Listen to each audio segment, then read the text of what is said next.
know there's loads of historical weapons at this point in the era. So, you know, what have we've lost the hook blade, and we've gained what?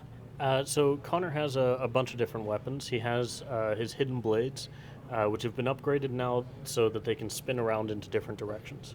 So basically it'll come forwards out like this, and then you can grab it down into a backhand, or you can flip it over into a forehand, or you can use it just straight for stabbing.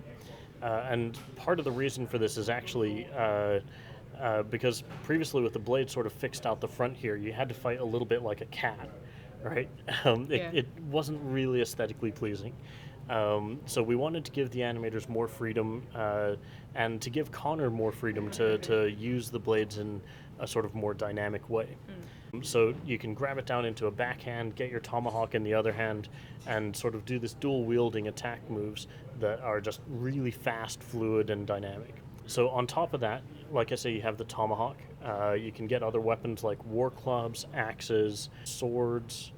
You can pick up muskets, because almost all of the British Army at this point was armed with the Brown Bess musket. And one of the things that we found in the history, because we were really worried about the possibility that the games could sort of morph over into a third-person shooter. We wanted to make sure that that didn't happen. We wanted it to remain a one versus many melee game. So, you know, we were looking at these muskets and we realized they're actually really slow and unwieldy, and, you know, professional soldier could shoot like 3 times a minute. So, you know, they take a long time to reload. And we harnessed all of that. We harnessed the tactics of the era. So you see enemies lining up in a row of 4 to 8 people, and you know, some of them will kneel down in the front, the others will aim over the top. They'll all fire in a huge volley at the same time, and that'll happen in the middle of a fight. They'll just sort of like organize over here, and suddenly you'll see the yellow diamonds on top of their heads, and you'll have to either take a meat shield to protect yourself or just start running. And one of the fun things with the controls now is it's much easier to do that. Definitely. Because the way you enter into combat and then exit out of it is just super fluid now. So there's the Brown Bess musket, which you can use both as a melee weapon because it has the bayonet at the end of it, or you can use it as a ranged weapon to shoot people at a distance. And that leads to some like super fun attacks as well. If you hold down the attack button as you run towards somebody, I can imagine. Yeah. So essentially, if 2 people are aligned, you'll stab through one and then shoot the next one. Amazing. It's so much fun. You can also like air assassinate with it, so you'll jump down off of a building and stab people with the musket. You can air assassinate with all the weapons now. Previously it was just the hidden blades that came out, but now you can get your tomahawk and leap down with that. I'm loving the tomahawk. It's so much fun. I started with the knives because I knew the knives, switched the tomahawk just because I almost couldn't tell if I was, because it's so fluid. Sometimes I was thinking, have I just done that wrong? And then suddenly he'd effortlessly kill 3 people, and I'm like, oh no, I haven't, it's fine.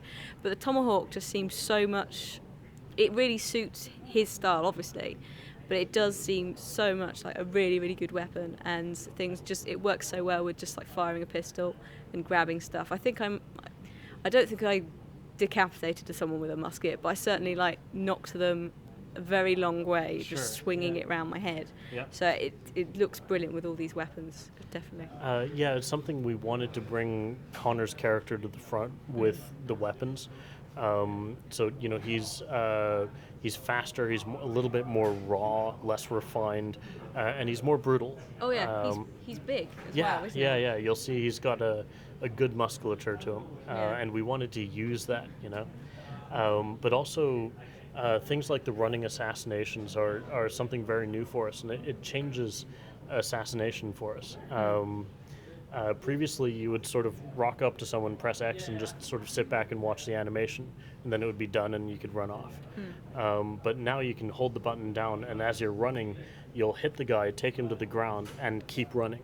And you have control while you're doing it, so you can turn into any direction.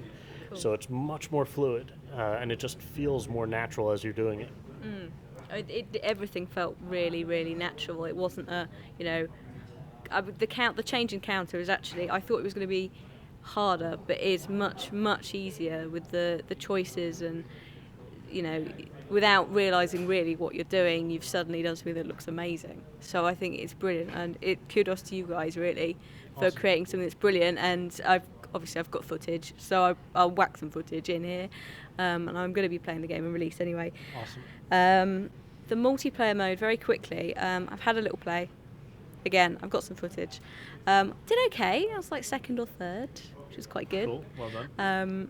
Not sure how I managed it, mainly because I hid and just sort of stabbed people randomly. That's extremely effective. Well, not the random bit, but the hiding and waiting for your target can be extremely effective.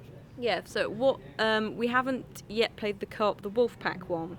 So the other missions are very much slightly revamped versions of the old one, but what is the wolf pack one about?